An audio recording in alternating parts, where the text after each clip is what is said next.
Terry, I'm so looking forward to this conversation. You're so amazing. Just what I know about you on paper is so phenomenal. And I I'm just delighted in advance to have you here and thank you for your generosity in sharing your gifts with us. You're making me blush, Wendy. It's all true. Thank you. I appreciate it. I love your energy. I'm excited to have this conversation. Let's do it. Oh, it's so fun because I believe that everyone that you're talking to is also listening to this podcast. So it's such a beautiful, aligned match that I know that it's going to be in service to not only you and I, but to everybody listening. So I, oh, yes. please, please. So let's start. I apologize. I was just telling Terry, this listener, but this is my fourth interview this morning. So I'm a little bit like, oh, let's just get this party started. I'm so excited. It's like such fun way to spend a Thursday. So fun. I agree. I love it. I love your energy, Wendy. I Oh, think thank you. needed, I think, in this today's age.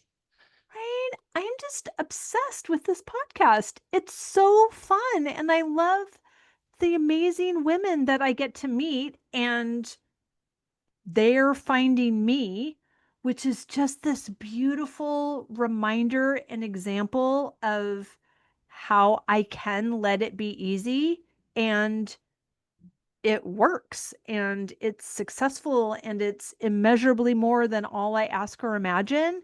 And I'm not only drawing beautiful new friends into my life and, of course, impact for the listener, but we're all hearing what we need to hear in the process and saying what we need to say and being where we need to be. It's all just, it's so beautiful.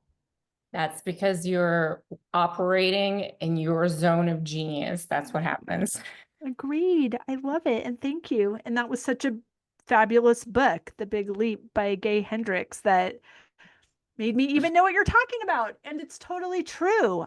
So I want to hear all of your thoughts about that because I believe you are also operating from that zone. But first, I'd love to know, how are you saying yes to yourself in this season? In every possible way. I say a lot of no, though. I say a lot of no to myself. I think sometimes that's a little more priority Right. because we're in our second teenagerhood, right? And so a lot of things are kind of wonky. So the adult me says a lot of no, and the teenager me wants a lot of things. And once in a while, she gets a yes. But the most important part is, are we operating from a place of integrity for both of our brains? I would love for you to say more about this, please. Yeah, so most of my years I spent living out of alignment.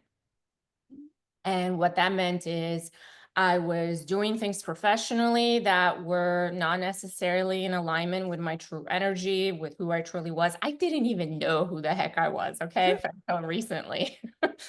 Same. Yeah. And so I was just doing things that were programmed into me, that society expected from me, that my parents expected, my mother told me I needed to do, my children expected me to be a certain way, lots and lots Right. of expectations. And one day, a few years ago, I woke up and I said, big F bomb this. Yeah. I need to stop, just everything. And it took me a little bit of time to figure out exactly what I was being called to do. Mhm. And in that process, I needed a lot of silence in order to hear the calling. And so I stopped cold turkey, everything I was doing, and Amazing. I listened, and here I am.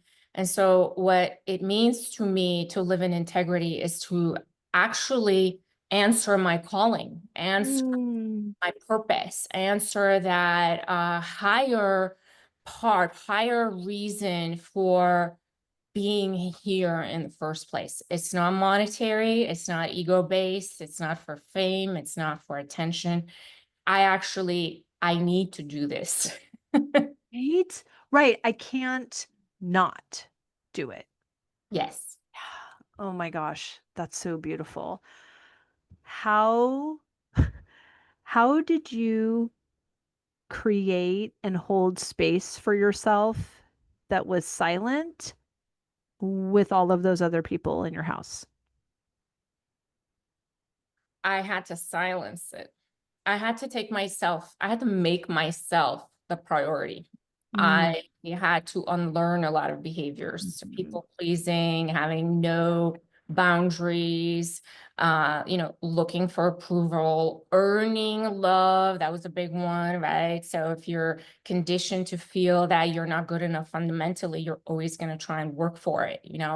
That's where all of my workaholism came from, my alcoholism, all of it, right?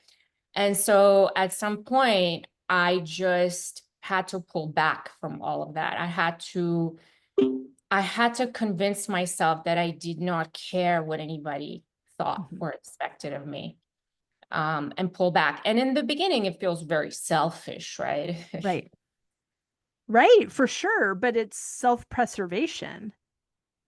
I mean, of course, Absolutely. we know on the other side of it, but like you, it was an awareness that came to me unexpectedly, but it resonated. So something in me was calling me home, but I, like you, was in the thick of it.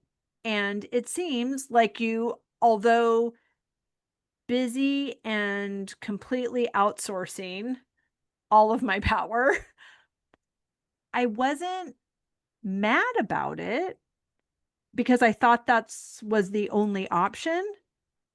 I wasn't living in my truth, but I didn't know that I wasn't. It's like I knew there was a disconnection, but I just thought it was something that I wasn't doing right, or I needed, let me just try a little bit harder here. Let me just throw another dinner party. Let me just be more amazing. I don't know. Like it was just this treadmill of continuing to go, to move, but not go anywhere.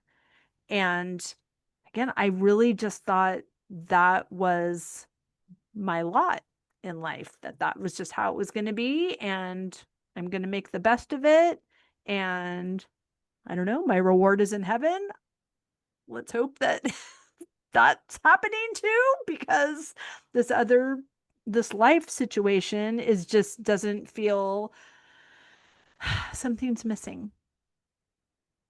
So Thing. when, yeah, when that happened for you, how did you,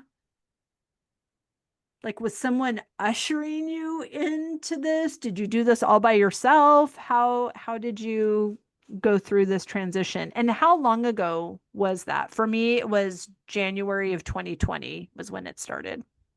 Mhm. Yes. So I entered perimenopause unknowingly, unbeknownst to me at 37. I'm currently going to be 49 this year. Congratulations. Thank you. You're welcome. And I went through perimenopause in the fast and furious style. Okay. Mm, All the things happen all at the same time in a really wow. quick timeline. By the time I was 42, I was fully menopausal. Wow. However, at 40, so to rewind Yeah. a little bit more.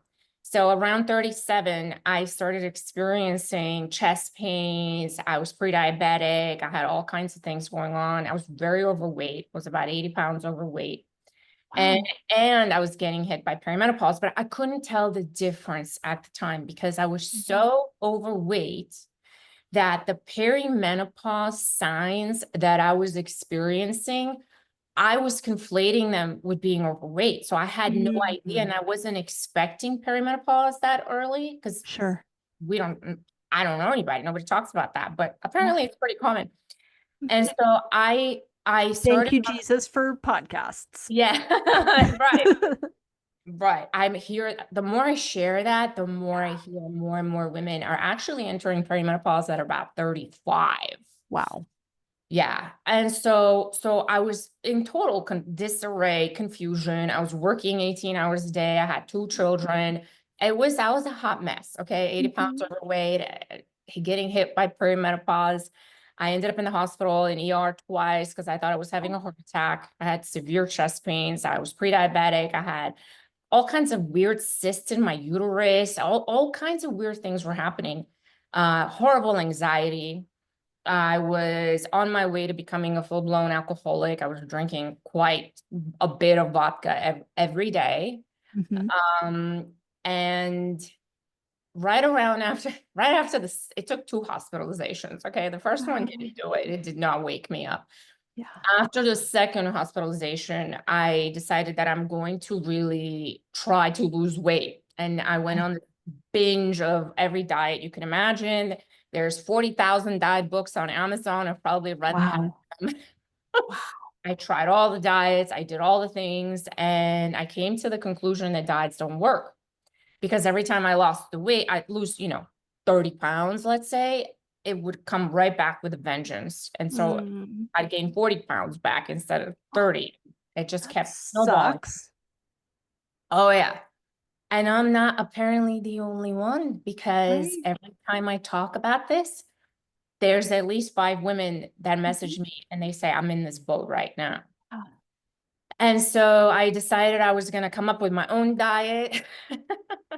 No, I don't recommend that at all Right. because I did Like not cutting know. your own hair, not a good idea. No, I did not know what the heck I was doing, but I did manage to lose 30 pounds. And when I uh, plateaued, I was so afraid that I would regain it back. I finally bowed down and asked for help. And I Mm. hired a coach, and she helped me lose the rest of the 50 pounds that I had to lose. Amazing. Yes. And that was the process of awakening at that time because it was about at about 40, I started to awaken to the fact that everything I thought I knew was completely false about Mm. almost everything that is common knowledge out there. Right? Yes. Oh my gosh. I have so many questions. Um, it's fascinating that this narrative feels so isolating.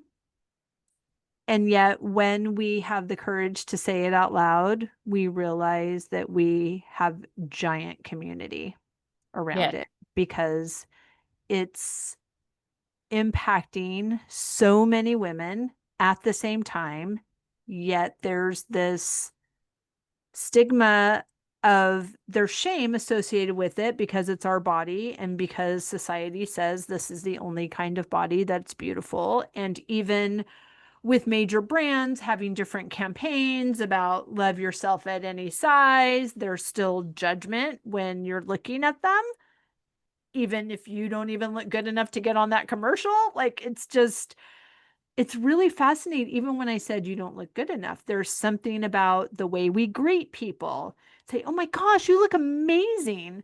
And to be able to shift the way we compliment people into a way that is continuing to build on a healthy, solid foundation of that's aligned with our personal values as well, instead of just these habits. But I think it's so amazing that you had this experience and that you are speaking about it and sharing your knowledge because it is in service. So, what were the things that your coach helped you with that you couldn't do on your own? Nutrition for sure, right? So I had absolutely no idea how to properly fuel my Yeah, body for same. health. I was eating no protein. Mhm. At one point, I went vegan for 6 months Okay. and it didn't work out for me. I did it, I was fully compliant, but Mhm. I couldn't sustain it. Your body needed something different.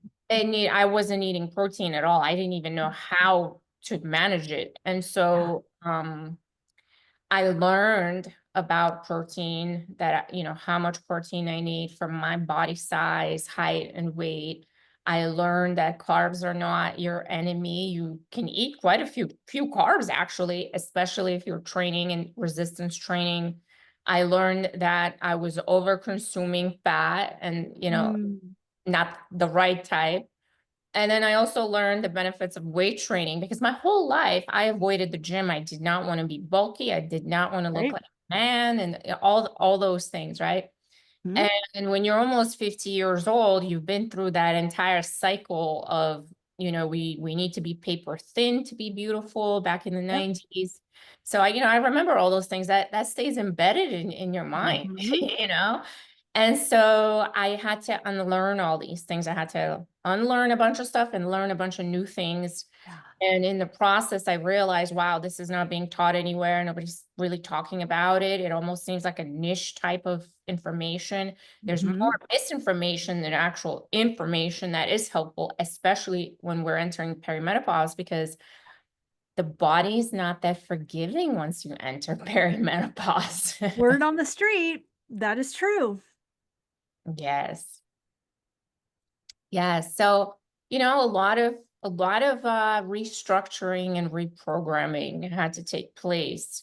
And I had to really put my head down and focus on understanding my hormones, my energetic well-being, my emotional well-being, and my mental health. They all play a role in how we show up in the world, how our body, how our vessel manifests itself in a physical form. It's all controlled by all the unseen forces that exist within us. So, Oh my yeah. gosh. And it's so true. I agree with everything you're saying. And everything inside of me is saying, yes, yes, yes, that's happening to me. Yes, I know that to be true. Yes, I need that. How how do we do this? How do we, is it one person that's treating us holistically? Do we have 10 physicians and coaches and people? Like how do we do this? Because I think we've established there's a problem. My closet has established there's a problem. I've been the same size for 25 years. I have some beautiful classic pieces that are not out of style that I have owned for 25 years. And this is the first time in my life, I say the first time in the last 18 months, that they don't fit me. And that's never happened. So then that's the whole shame situation. Like, what in the, am I actually, someone is suggesting that I actually do more? Are you kidding me right now? Like, I'm running like four separate businesses, but calling it one. And I'm a single parent. And, all these things, I can't do another thing. That's a story I tell myself. And I am also committed to these spiritual practices. So I feel like I am becoming the woman I desire to be. And I would like, this was in my journal today, actually, I'm reminded, I just want my body to match my mindset. Mhm. And I Okay. realize that it starts there, but I don't know what the disconnect is. So I have a question for you. Yay. What needs to go in order for you to have an hour and a half every day, 3 to 4 times a week, to take care of yourself? Something's got to go. Yeah, that's a great question. And what is standing in your way?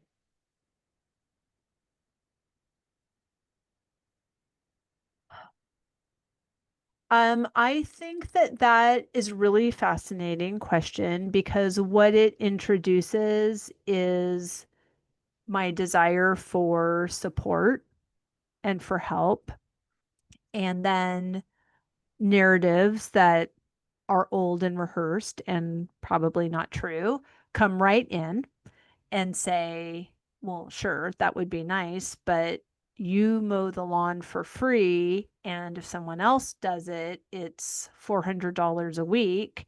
And you do these other things for free. And if someone else does it, it's, XYZ amount an hour. And I think it's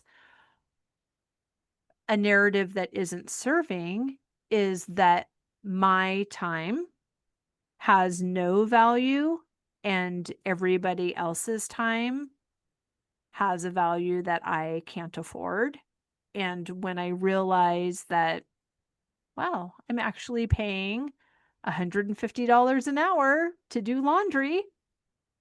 If I'm doing it, it's actually more expensive, right? And if the result of doing all of these things is just my clothes not fitting and me being tired and frustrated, that's also there are financial costs and ramifications, but there's energetic and relational and spiritual costs as well that maybe can't be monetarily valued, but time, that's not a renewable resource.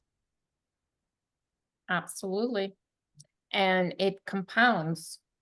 So with the body, if you don't pay attention to it in the moment, these changes keep compounding, right? So 5 pounds turns into 10, turns into 15, 20. And then by the time you know it, you've gotten to a point where you feel hopeless. You're so far off the baseline that now you're really gonna have to take time off from everything to take care of it, right? And the more time goes on, the more risks you are developing for other things, like other issues and conditions and things like that.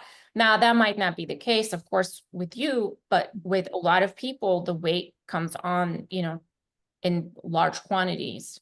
Right. Um, and that's where, you start looking at diabetes, heart disease, cancer, neurodegenerative diseases, things like that.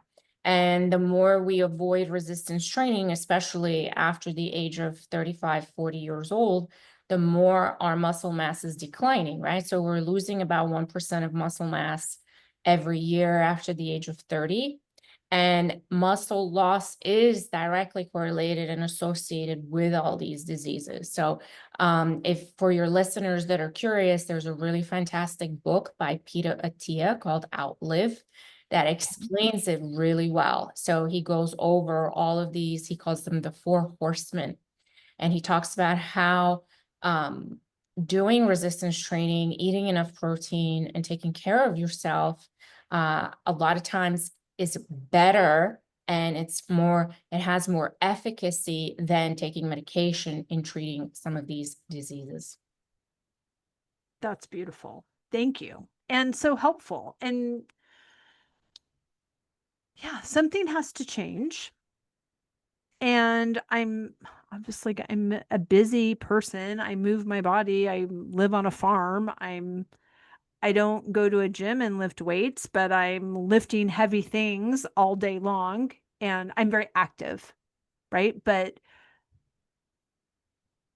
it's not having the same result that it used to because my body isn't the same as it used to. And so I think that there's some realizations that have to be made and to be able to approach those changes from a place of solution, from a place of abundance, to not like, oh, great, so glad I had you on. Now I'm all freaked out that I have cancer and diabetes. And, obviously I'm not. But it's like, I know that you are sharing the information to move people towards solution. So, how how would you suggest, like, how are you working with people that, okay, so they have these realizations. Now, are you helping them incorporate change? Are you leading them? How is your work interacting with someone who is now having this experience and wants to do something different? Great. So can I use you as an example? Please. Okay, so let's say you're my client and you're Okay. telling me a story, right? So the Hmm. first thing I would want to know is, what does your body composition look like? Where are you gaining the weight? Is it around your waist? Is it around your belly? It's Um, my belly and my hips, and that is not where I used to. mhm. Okay. And now the next question would be, what you answered. What is your daily day, like your day? What does it look like? How much activity overall do you go through, right? What do you do? You said you lift heavy things, you walk a lot, you mow your own lawn. Is it a push mower or Oh a machine? no, I have many acres, so it's a ride on, but I'm a flower farmer also. So there's a lot of activity. There's definitely more desk time than I used to before I had this podcast and my membership and those kinds of things. So I have 2 desk days, and then the rest of the days I'm actively out in the, Okay, yeah. perfect. So, okay, so that's fine. So you're a very active person, two Hmm. days of desk work, that's fine. That's better than most people, right? Most Right, of us are sitting 7 days a week. right. So now my next question is, what does your nutrition look like, right? So I would go through a full audit of your nutrition and I would ask you to track and report and um, record everything that you eat. And Sure. based on that, I would see what the breakdown looks like for Yeah. protein, carbs, and fat. Now, a lot of times weight gain, it's just a math equation. You are consuming more calories than you're expending. And so that's where the science part comes in, but there's also an art part to that, right? And Mhm. so it's understanding the body, understanding the mindset, your lifestyle, what feels good to you, where you're at as far as perimenopause, menopause, etc. Things like that. A lot of times, sometimes we gain weight for different reasons. But if you're saying it's around your waist and hips, it, to me, without doing a deep dive, it does sound like body fat, because that's where it normally goes for us at this stage. What is the role that hormones play in these changes? Great question. Thank you. So this is my philosophy on the hormones. Hormones affect how we feel. Mm, They don't instantly and automatically make us gain body fat. Right? That it doesn't work like that. What hormones do is they amplify certain behaviors that may not be conducive to either weight loss or weight maintenance. And as the body's changing, we may be more tired, right? We may feel more stress, more anxiety. We may not be getting great sleep, right? So a lot of times when we're not sleeping well, it shows up on the scale as a jump in body weight. When we don't sleep well, we might have more interest in eating more food. There are studies out there that show when you haven't slept enough or chronically you undersleep, you're more likely to eat more food, which makes sense, right? So the body doesn't have enough stored energy or enough energy, so it's looking for fuel to keep going. So little things like that eventually add up to weight gain, because our mindset is different. We don't feel the same way. We might not feel well. We might not have energy when our testosterone dips. A lot of us experience, we're just not as um, keen on a lot of activity, right? We're just not as energetic, for example. When our estrogen dips, we might feel a little more achy, our joints might hurt a little more. There's things happening at all times that may prevent us from moving as much. And as a result, overeating, even if it's not by a lot. So even if you overeat by 200-300 calories a day, that adds up, right? That adds up at the end of the month. It's so interesting because I feel like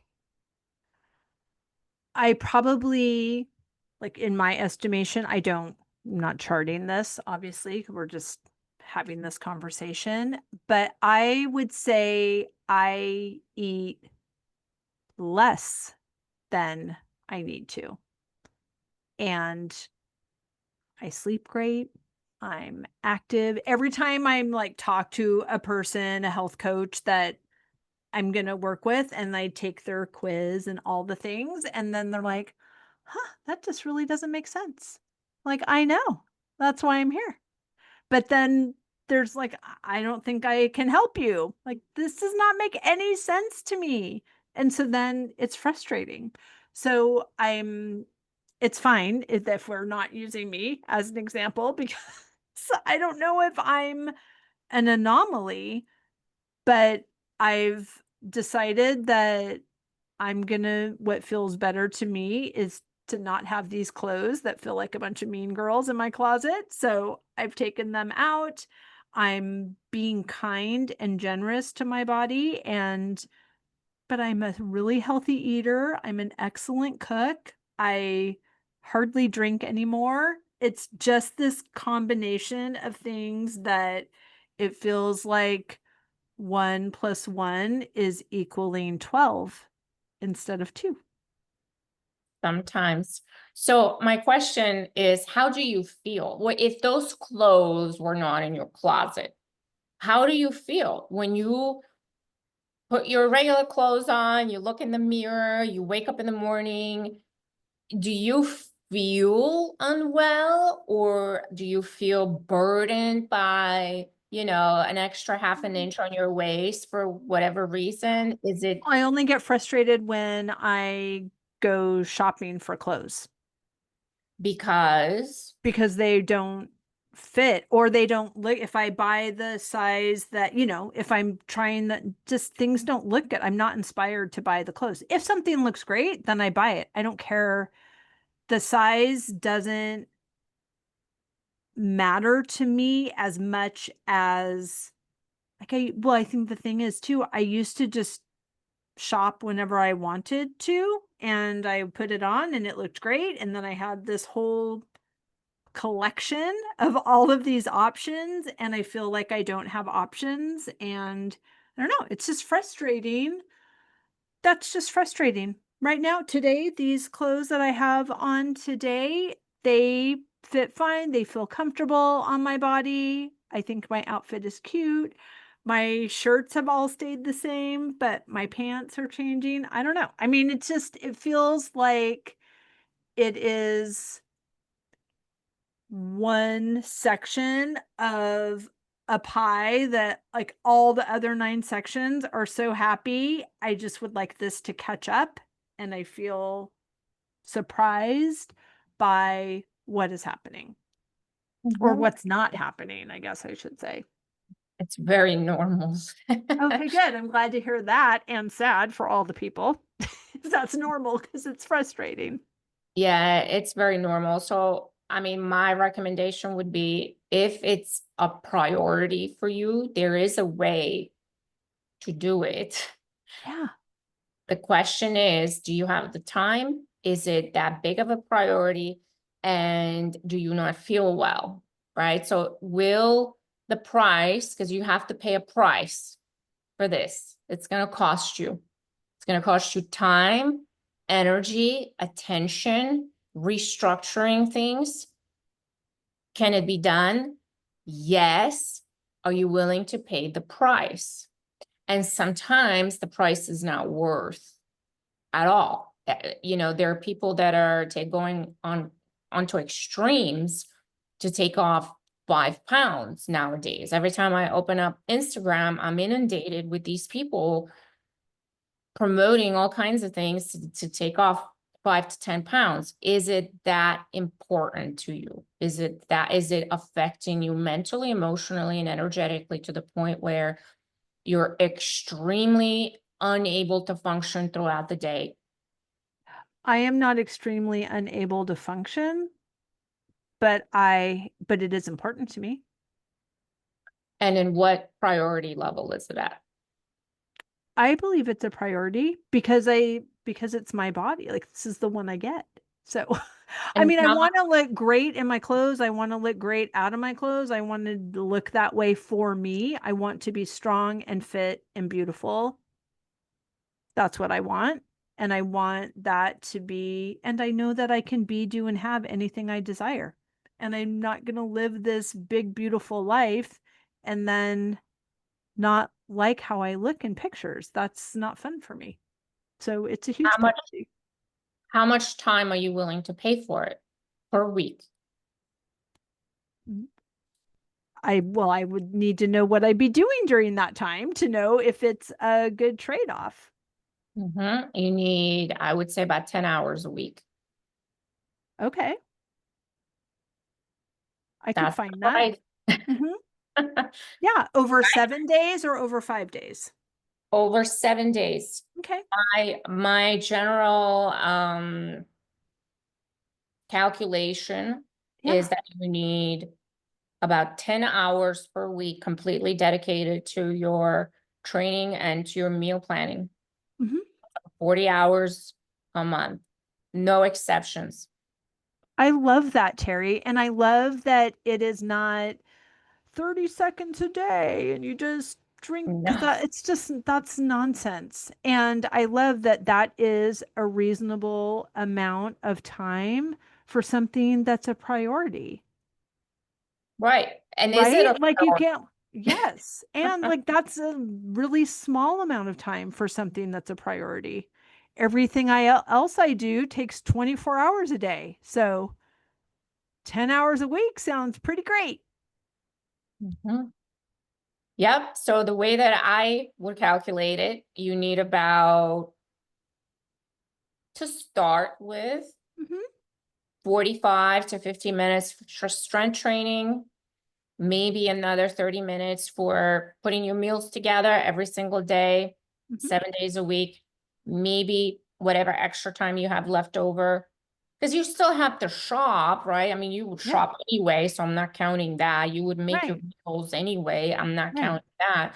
Yep. But you have to have a little bit more intention towards the meals. There's a little bit of a learning curve in terms of how to structure them, and maybe a little bit of meal prep in advance on Sunday. So in total, I would average it out to about 10 hours a week, 100%, give or take. So if that is something you have in the bank, Yeah.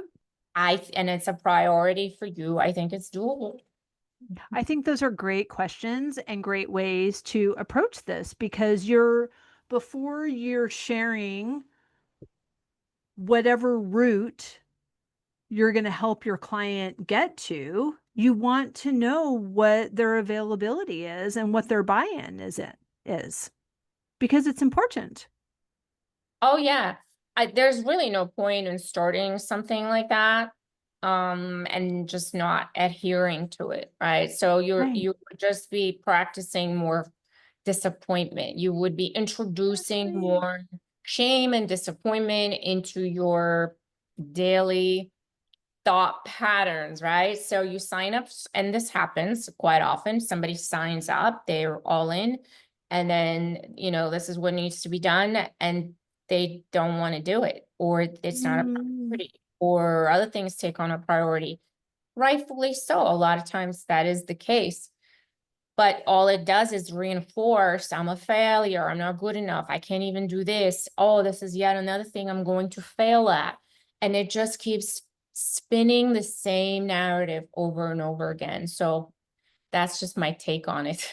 yeah, no, I appreciate that. And I'm not a person with that mindset, but I can appreciate how that's the experience that so many people have. It's like, oh my gosh, the heavy lift energetically just to acknowledge the problem to a person and then hear the response. I'm like, okay, that'll be some time. All right, I'm here for it. And then it's like we just want this quick, easy fix. I collectively, I think we want that because we're all busy and it would just be nice. I feel like it happened overnight, so can't it be fixed overnight? But of course, that's not a sustainable, healthy way to change.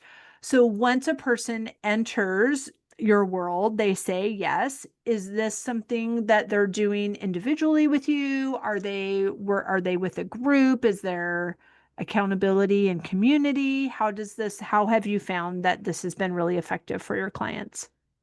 In all the ways. So Yeah, one-on-one, individually, in a group, and double teamed with Nurse Kelly, who's also one of our coaches. So Kelly and I coach together. that's And amazing. yeah, so there's two people helicoptering on every client every day. It's not once in a while. It's Right. every. No, that's so great. So, and groups are one of the obvious ways to keep encouragement, to create a community. So in all the ways, it's one-on-one, two-on-one, and in a group. Oh, I love that. And what elements does Nurse Kelly bring? So same, so the training aspect, nutrition aspect, mindset, emotional eating, all those things. That's so great. It's amazing. And then how long are your programs? Are they goal centered? Are they time centered? How do you create those containers? So I'm one of those odd coaches probably that does not give goals to my clients. Yeah, I do not have a goal. My goal is that every single day you get better and better and better at this, and that you don't need me one day. That's the goal. amazing. Yep, How long that's going to take, I cannot tell you, right? And so sometimes people don't, I have clients that have been with me for 2 years. And the reason for that is because there's so many parts of the client's lives that we for touch. sure. Yeah, So, there's built-in support, built-in accountability, somebody to talk to about things that you're probably not going to talk to anybody else about, nutrition, and just overall community. And so I don't give goals to clients. And really, we should never really have some imaginary number that we were going to try and get to, because first of all, the scale does not know what your body composition looks like. The scale cannot right, differentiate between muscle mass and body fat. right. Your waist, your hips, your thighs, your measurements, and your progress photos are what really are giving us a clue as to, are you gaining lean muscle mass, and are you losing body fat, or is it going in the other direction, right? So Mm. because the scale it doesn't give you a number for, well, some scales do, right? So some scales tell you you have this much lean mass and this much body fat, Wow. but they're not necessarily accurate, right? Right. And so when your body's changing in that way and you're creating shape underneath the body fat, when you come out of that, your body's going to look very differently than if you didn't work out, right? So if you didn't lift weights and you just went on a diet, your body shape is going to be very different than if you did. And muscle weighs more than fat. So your body scale might say a number that's a little bit higher than Mhm. your brain is telling you, I want to be 110 pounds, but you might actually look fantastic and much better at 120 pounds because you have Right. muscle, right? Yeah. So I don't give goals. I don't know. I have no clue what your goal weight was going to be, because your Mm. body is going to tell us that, right? Yep. I love that. I love that holistic approach as well, because like we only know what we know, and so many of those ideas and numbers were put in our head in the magazines we read when we were teenagers. So it's it's not in service. I'm not the same person that I was when I was 16, so I don't need to have the same mindset about this area of my life. I think it's just something that I have not had to think about Mm-hmm. for such a long time, that now to think about it feels like, "Ugh, what is happening? Like, look at me, look at where we're going. Get on board. Let's do this." So I think it's just interesting, and I'm having a little tantrum about it, but I'll be better. Yeah, a lot of times I tell my clients, let me worry about your body weight. I don't want you to be thinking about it. All I want you to do is focus on today, right? Hit your meals, hit your training, and that's it. I don't want your mind twirling around that number on the scale, or the only numbers that I want you to think about is the number of whatever you're lifting on, right? The number Mm-hmm. on the dumbbell or the machine or whatever, and the number on your macros. Did you eat your protein, carbs, and fat for the day? Because a lot of Yeah. times women undereat. Mm-hmm. So even though, it says eat 1,500 calories, they're not always able to eat all the food. So they're under eating, right? And Right. so and it goes in both directions, right? But that's what I tell everybody. I want you to worry about the number you're lifting and the number you're eating. I want you to go as high as possible. We want to Right. gain on these numbers. We're not here to lose. We're here to Right. gain. Oh, I love that. And then just last question about the eating. You were mentioning those three: protein and fat and what did you say? Carbs? Carbs. Did you say carbs? So is there a process that you use to determine for each of your clients what that percentage needs to be, or is there a universal percentage? So macros are a lot like medications. Food is medicine, right? So Mhm. everybody's combination is a little bit different.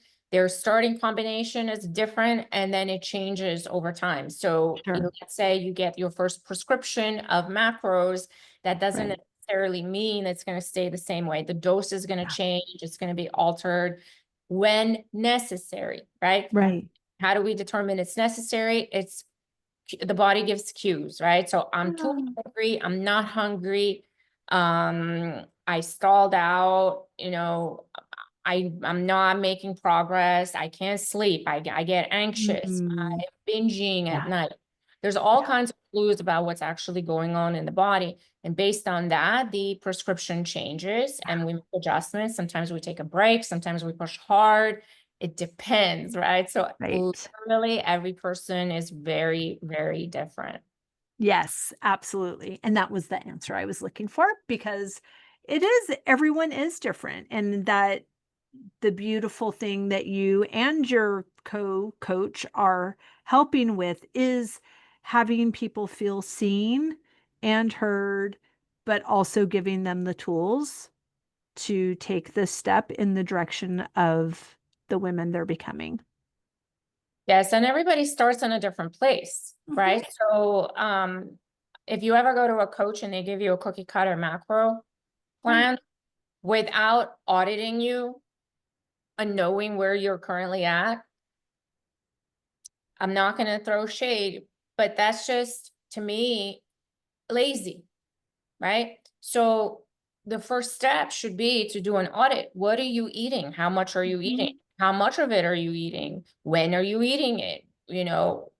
Is it mostly carbs and fat? Are you eating any protein? How are you spacing it out? What's the quality of the food, right? And do that for about a week of honest, radically honest tracking so that we can understand, oh wow, okay, so one day she ate 700 calories, but Mhm. the next day she ate 3,000, right? So what does Mhm. that tell me? That means you underate severely the day before and you're making it up Mhm. on the next day. So now the body is in sort of a flux, right? It doesn't know, oh, is she going to starve me today? Because Right. tomorrow I'm going to make sure I eat everything in the house, right? And then, oh my gosh, the next day, oh crap, I ate so much food yesterday. I'm going to starve myself today. And so when we see that, right, Yeah. the goal is to even it out, balance it out, calm down the nervous system, calm Mhm. down the hormones, be really consistent with the food on a daily basis. Teach the body that we're going to give you fuel consistently every single day. There's not going to be haphazard. It's going to be the same so you can calm down, right? So there's so much nuance in this. It's very hard to go through all the things that go into my mind when I start working with a client and to teach you Right. something that's taken me 8 years to put Right, of course. to bed. Yeah. But there's a lot of nuance in this, right? So if you start up with somebody and they give you just starting macros without an audit, without a benchmark, to me, it doesn't paint the whole picture. That it's you're Right. not really working in an intimate way with that person. So there's a lot of detail. Right. And it's necessary because all different, and you need the information so that you can provide the plan, so that your client can get the results. So then it makes the 10 hours a week not feel like a burden, because as soon as you see a result, for me, that's what makes the practice not hard anymore. Yes. Motivation comes through action. And when you take action in the right direction, you get results, and that breeds more motivation. Yeah. So it starts with taking action, but in the right direction, right? So it's important to have a strategy. It's important to understand truly what's valuable to you, what is a meaningful change to you, right? Some people don't need to lose weight, they need to gain weight. And Mhm. so it's a very, very, very individualistic. Right. Oh, it's so helpful. Thank you so much for your time, for all this beautiful information. Please tell everyone where they can find and follow you and how they can work with you. Absolutely. So you can find me on thehouseofrose.com. There's a button at the top for coaching. You can take a look at all the information. I also do in-person retreats, 2, 3 times a month, sometimes Wow. on a 50-acre property in Tennessee. And it's a more of an immersive type of retreat where you get to learn about this stuff for 5 days nonstop. That's And amazing. yes. And so, so far, I think I've worked with it's been over 300 women, either in person or online. And this is all based on doing that work. The other place you can find me is on Instagram. My handle is How Good Can It Get? Because it only can get better. And those are the only two places. I love it. Thank you so much, Terry. We'll link everything down in the show notes. I've really loved this conversation. Thank you for being here. Thank you for having me, Wendy. It was a pleasure.